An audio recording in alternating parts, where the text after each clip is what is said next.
Fantastic. It's so beautiful here. Welcome at Beck, and let's go inside. Let's go. Mr. Peter Bubbles Ferreira, the man of the moment. It's so good to meet you. Did you always want to be a winemaker? How did you find yourself in this space? 1984, I was offered an opportunity to join Achim von Arnhem in Franschhoek, and then I ventured on to Beck. We've got to talk about why Beck State is based in Roberts.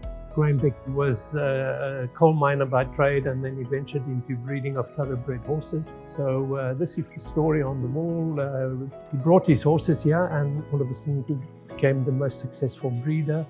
Then there was a tragic Laingsburg flood, but then he was talked into buying the farm at Eba, and then the splendor of what you see here today is reality. What's your favorite wine variety?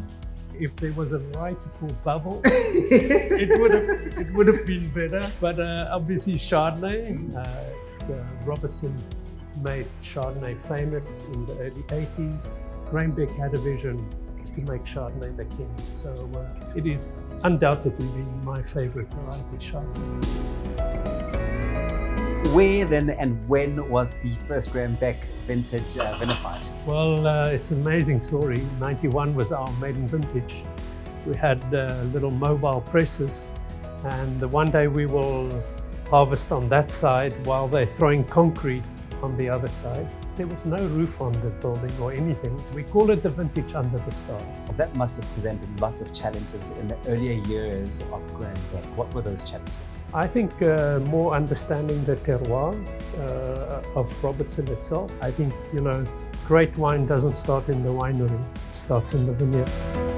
This is the vintage under the stars. It certainly must, in my 30 years, be the one that says, wow, Beck has started. I have to tell you, I've never drank anything that's about the same age as I am. So this should be quite special. Put it here, Prost. 30 years is a long time. Memories collected, lessons learned.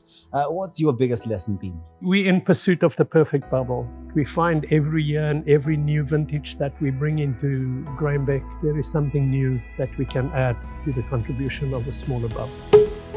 And what's your vision for Beck looking into the future? We remain aspirational as a brand.